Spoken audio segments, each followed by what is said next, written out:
महोदय, मन पर संयम पाने की इच्छा शक्ति को दृढ़ बनाने के लिए वैराग्य का सहारा लेना पड़ता है और सुख भोग की इच्छा को त्यागना पड़ता है।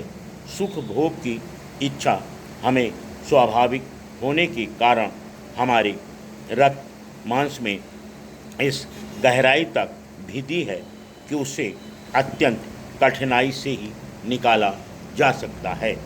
अगर हम इसे त्याग न सकें तो विवेक का सहारा लेकर इसे मर्यादित तो कर ही सकते हैं। यदि हमें भौतिक सुख की चाह है तो हम उसका भोग करें, लेकिन उस सीमा तक कि हमारा शारीरिक और मानसिक स्वास्थ्य नष्ट हो जाए। सुख के पीछे इस प्रकार न दौड़ें कि वह हमें ही नष्ट कर दे।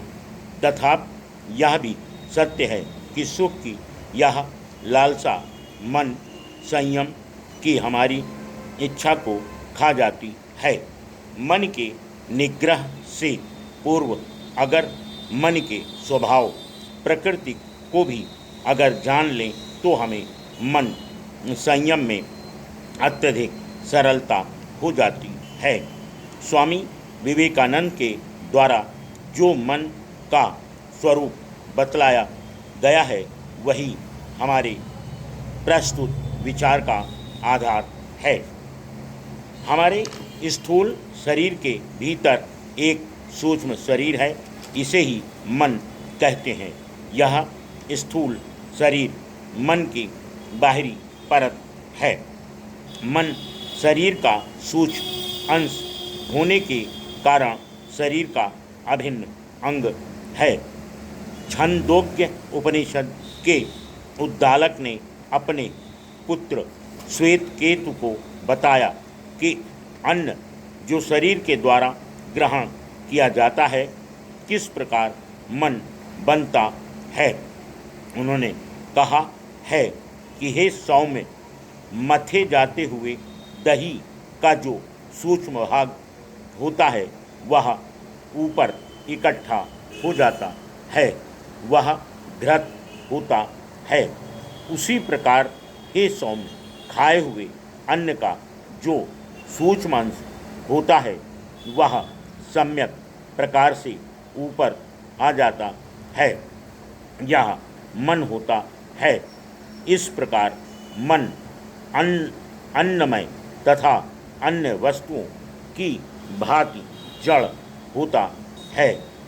इस मन के पीछे आत्मा है जो कि चेतन कहलाती है।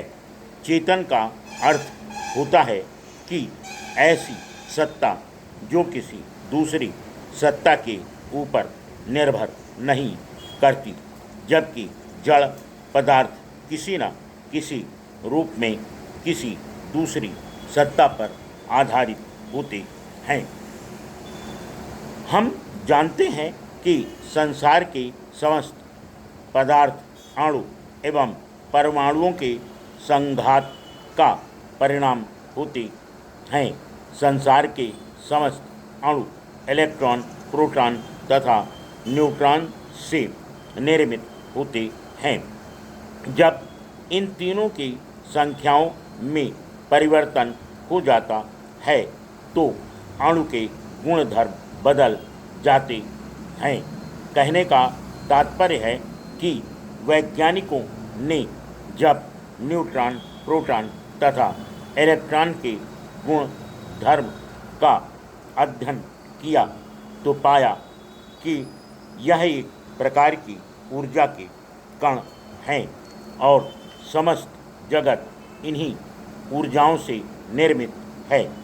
वैज्ञानिक अभी इसमें अधिक खोज नहीं कर पाए हैं और यदि भविष्य में इससे अधिक खोज कर पाए तो यह जानेंगे कि यह ऊर्जा भी अनेक सूक्ष्म ऊर्जाओं से बनी है और यह अनेक ऊर्जाएं भी कई सूक्ष्म ऊर्जाओं से बनी है और मन संसार की समस्त ऊर्जाओं से सूक्ष्म ऊर्जा है। Full stop.